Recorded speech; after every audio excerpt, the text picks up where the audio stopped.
America built the car. China just reinvented it.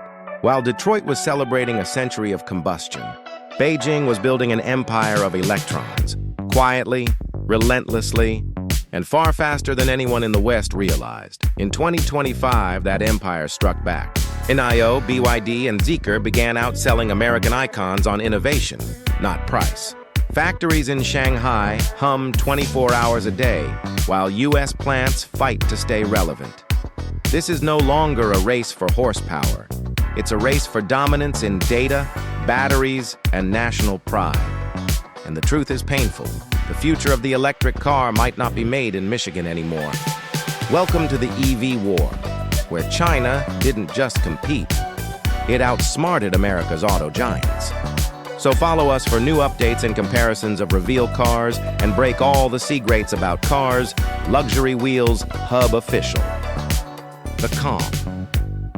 Before the storm, for a century, America ruled the road. From Ford's assembly lines to GM's chrome-plated dreams, Detroit was the heartbeat of global mobility. But while the West celebrated the past, China quietly studied the future. It wasn't about engines anymore. It was about energy, data, and speed of execution. The awakening of the dragon in the early 2000s. While American automakers clung to SUVs, China poured billions into lithium research and state-backed EV startups. What looked like industrial policy was actually long-term warfare. When Beijing said new energy vehicles, Detroit heard a whisper, but it should have heard thunder.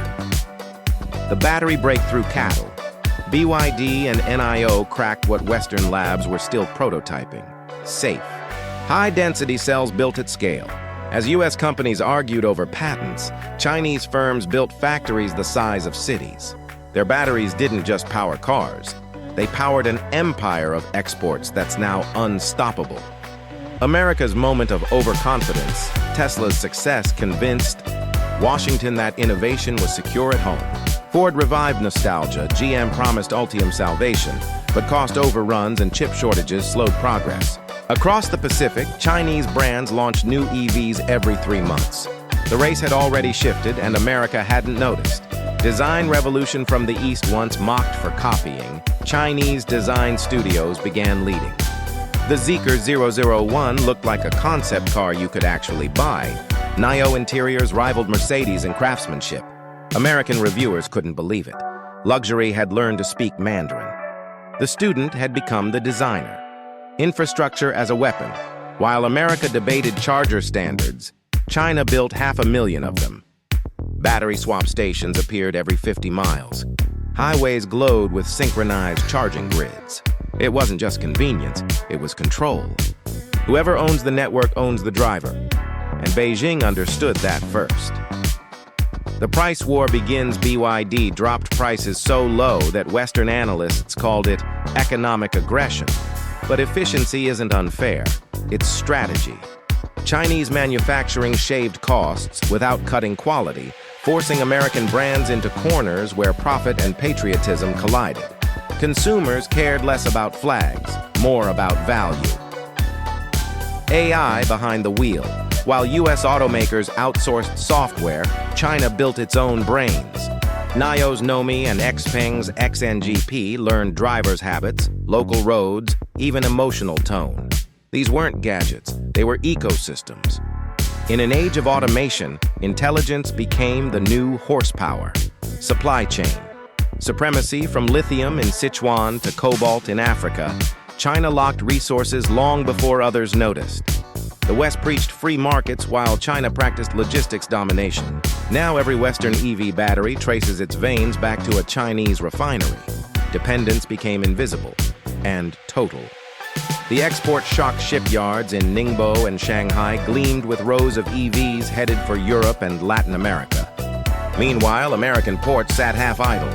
For the first time in history, China exported innovation instead of imitation, and global buyers welcomed it.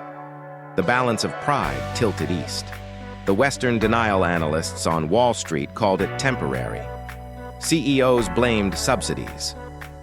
But investors knew the truth. Chinese EVs weren't cheap because of help. They were cheap because of genius. the narrative cracked, and American car culture faced its first identity crisis since the 1970s oil shock.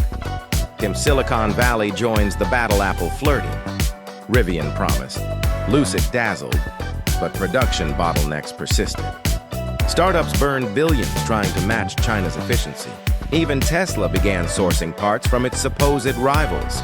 The EV war wasn't about who invented the car. It was about who could actually build it. Policy panic in Washington. When Chinese EVs started undercutting US models abroad, the alarms rang. Tariffs followed. Incentives returned. Politicians preached Buy American as consumers quietly Googled BYD Dolphin price. Protectionism met curiosity, and curiosity was winning. The market, as always, spoke louder than Congress. Europe caught in the crossfire. Across the Atlantic, German automakers watched their dominance erode. BMW and Audi, once untouchable, now chased BYD and Zeekr in range and tech. Europe became the front line of the EV war, America's allies buying China's cars while preaching free trade. The irony was electric. Technology versus tradition. Detroit builds cars by heritage. Shanghai builds them by algorithm. One polishes legacy, the other iterates overnight. The clash isn't East versus West. It's old world versus new logic.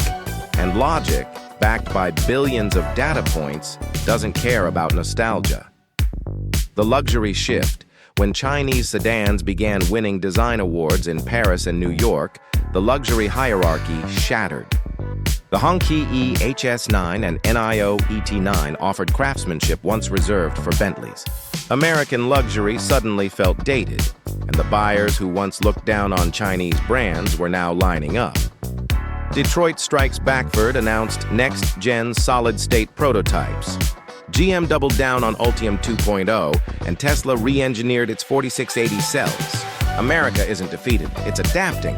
But catching up to a nation that built momentum over 2 decades isn't a sprint. It's survival. The global ripple. India, South Korea, and even Mexico entered the EV arms race, each choosing sides. Supply chains became geopolitical chessboards. Whoever wins the EV war will define the century's trade routes, alliances, and energy independence. It's not just about cars anymore. It's about control. The cultural reflection. For Americans, cars have always symbolized freedom. For China, they symbolize arrival.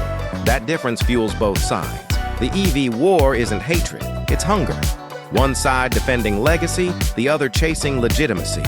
But only one understands that innovation never sleeps, or the future accelerates. In the end, it's not China against America, it's the future against the past. The hum of electric motors echoes across the world, indifferent to borders. The West can still lead, but only if it learns faster than it laughs.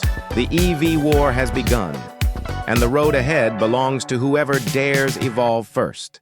Tell us your choice in the comments below. And don't forget to like, share, and subscribe Luxury Wheels Hub Official for more deep dive comparisons of the world's most exciting cars. Until next time, drive the future with us.